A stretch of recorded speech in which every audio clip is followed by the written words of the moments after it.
Bom, bem-vindo aí ao nosso treinamento TIC-LCC, que é Análise do Ciclo de Vida Aplicada à Confiabilidade. Esse é o primeiro módulo, a aula 1. Esse curso aqui, ele é direcionado ao pessoal da engenharia de manutenção e confiabilidade e ativos industriais. A gente sabe que o LCC é uma ferramenta conhecida, porém esse treinamento é mais específico. Ele propõe mostrar 5 aplicações práticas para a indústria e para a parte de manutenção e confiabilidade. E também utilizar como suporte ferramentas de engenharia de confiabilidade. Então, é mais do que você saber fazer um fluxo de caixa e aplicar ferramentas de econômicas, e sim ser mais direcionada ao conhecimento dentro da indústria. Então, essa primeira aula vai ser uma aula mais teórica, a gente vai ver um pouco sobre o sistema de gestão de manutenção, gestão de ativos e como isso se conecta à análise do ciclo de vida, os fluxos utilizados, dúvidas, as 5 aplicações, rapidamente a gente vai falar, e algumas referências. Inicialmente, a gestão de manutenção e gerenciamento de manutenção, a gente conhece, vindo da corretiva aí no início do século XIX, né? E aí depois da década de 40, ela começou a implementar mais preventivas, não ficar só num quebra-repara. Depois da Segunda Guerra, ao longo da década de 50 e 60, se evoluiu muito a aeronáutica, e aí na aviação a preditiva foi implantado, começou a desenvolver um setor para planejamento de manutenção, a engenharia de manutenção começou a existir, fazendo análise causa-raiz, fazendo mais estudos específicos em relação a problemas de manutenção. E aí entre a década de 70 e 80, surgiu aí com mais força a automação, a terotecnologia, a influência sobre a forma de gerir da indústria japonesa, como o TPM, por exemplo, manutenção produtiva total, e também as normas, principalmente na década de 80 para 90, a ISO 9000 começou a chegar com as outras ISOs e surgiu o conceito de sistema de gestão de manutenção. E aí na década de 2000 a 2010, a gestão de ativos começou a surgir, junto com gestão do ciclo de vida, associado a ela, indústria 4.0, hoje já se fala em indústria 5.0, engenharia de confiabilidade, a confiabilidade humana, tudo isso aí foi evoluindo ao longo da década de 2010 para 2020. E de 2020 diante a gente vê a revolução com a inteligência artificial e a integração de sistemas para que tudo isso aqui funcione de uma forma mais sistemática e eficaz. E aí a gente vai falar um pouco da gestão de ativos, porque ela se conecta diretamente à análise de ciclo de vida. O conceito de ciclo de vida está dentro da gestão de ativos, ela foi normatizada em 2014 pela ISO 55000, e não se trata só de um aspecto financeiro, mas sim de todo um aspecto da empresa, de todos os setores envolvidos, de forma a extrair o máximo possível dos nossos ativos e poder demonstrá-los. Mas isso aí tudo não pode ser baseado só no aspecto financeiro, mas tudo tem que estar baseado num risco de custo-benefício. E a análise de ciclo de vida, como foi falado, ele é mais antigo, o paper é mais conhecido que iniciou assim uma influência na indústria foi de 76 de Walt Oswald, que ele fala que é a soma de todos os capitais despendidos do suporte de um ativo, desde a sua concepção e fabricação, passando pela operação até o fim de sua vida útil. Ou seja, verificar toda a parte financeira, econômica do ativo desde o seu projeto, concepção, implementação, operação, manutenção e descarte. Ok. E a gente, quando fala em ciclo de vida, em LCC, o cálculo, a gente fala muito em repor um ativo, um momento ideal para repor um ativo.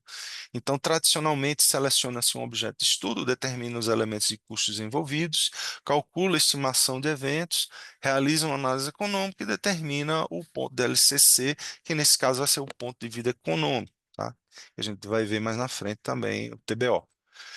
E nesse fluxo tradicional, se a gente está preocupado em saber o melhor momento de trocar o ativo com análise de custo ciclo de vida, a gente tem que entender que esse ativo ele tem que aumentar os custos com o tempo.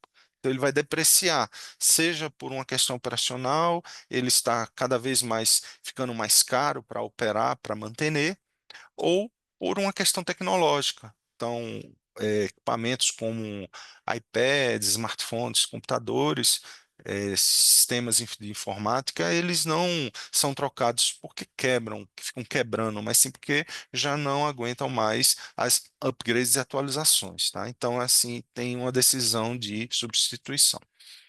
E muitas dúvidas surgem nas aplicações práticas, né? A gente vai lá, faz um monte de treinamento de LCC, aprende fluxo de caixa, aprende o que é VPL, KUE, essas coisas, aí chega aqui e a gente não sabe aplicar direito, a gente fica em dúvida de quais são os elementos de custo, né? O que é que eu tenho que levantar? É tudo? Tudo é importante? O que é a depreciação eu tenho que levantar e se eu não tiver, eu tenho que usar isso para tudo? Né? Faço os mesmos cálculos para qualquer ativo. Quais as diferentes aplicações? Quando que eu uso indicador financeiro? Quando é que eu uso que preventivo é importante como custo? Quando eu digo que não é? O LCC é só para momento de troca ou eu posso usar para outra coisa? Como eu faço para estimar esses custos de corretiva? E como é que eu utilizo ferramenta de confiabilidade para me auxiliar? Então, essas perguntas são frequentes e muitas vezes não são respondidas ao longo do tempo e temos dificuldade de aplicação dessas ferramentas na prática, tá? E aí vem as 5 aplicações propostas, justamente para poder melhorar, esclarecer nossos engenheiros de manutenção e de confiabilidade de campo, tá? Que querem utilizar essas ferramentas na prática, na indústria, nos seus ativos industriais. Então, as 5 aplicações mais comuns, pela minha experiência, que a gente vai mostrar nesse curso, é o seguinte: primeira aplicação é quando eu quero o tempo ótimo de troca de um elemento que é um componente, ele não é um ativo grande, ele é um ativo menor, de menor custo, ou um componente do ativo que eu preciso determinar o melhor momento de troca dele. E aí eu tenho uma forma de mais simplificada de fazer, tá? De calcular esse tempo ótimo de troca, esse LCC. E a aplicação 2 é quando eu já tenho um ativo maior, então eu já não é mais custeio, já vai para investimento corrente, e aí eu preciso saber se tem depreciação, e aí os elementos de custo já mudam. Na aplicação 3 já não é mais uma questão de momento de troca, mas sim quando eu tenho mais de um fornecedor e eu quero comprar ou adquirir um ativo, eu preciso saber o melhor custo ciclo de vida de cada fornecedor para poder indicar para a nossa empresa, tá? Então, isso aqui já não envolve tempo de troca, mas sim utilizar o LCC como ferramenta decisória para saber qual fornecedor tem o melhor produto. Na aplicação 4 é uma decisão de investimento, então também não é momento de troca. Eu preciso angariar dinheiro, captar dinheiro para o investimento. Esse investimento pode ser uma linha nova de produção, um equipamento grande novo, e aí às vezes a empresa precisa de um acionista para investir, de uma área específica de gerência para investir, de um banco. Então aqui eu já tenho uma abordagem a ser diferenciada para definir o melhor retorno de investimento para o acionista. E na última aplicação é quando eu quero determinar um indicador financeiro para minha gestão de ativos. Então, eu tenho lá várias linhas, muitas vezes eu tenho várias linhas iguais de moinhos, de fornos, de sistemas de bombeamento, e eu preciso saber o ciclo de custo dele ao longo do tempo para saber qual que está dando melhor performance em termos de custeio, de financeiro, de pagamento, de gastos que eu tenho com ele. E aí aqui eu já uso já algumas ferramentas de simulação e a gente consegue um indicador financeiro para isso, para auxiliar a gestão, tá? Então perceba que essas 3 últimas aplicações não envolvem um momento ótimo de troca, mas já outras aplicações do LCC. Essas são aplicações assim que eu entendo que são mais utilizadas na indústria e a gente vai se focar nelas. E por último, temos algumas referências para quem quiser expandir. Cada referência dessa ela é específica para um certo assunto dentro do LCC. Vocês fiquem à vontade de querer utilizá-las ou não.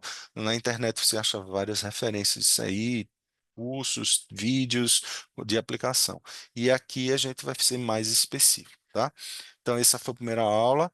Eu espero que tenham gostado e que consiga continuar aí no nosso treinamento nas próximas aulas. Muito obrigado. Até lá.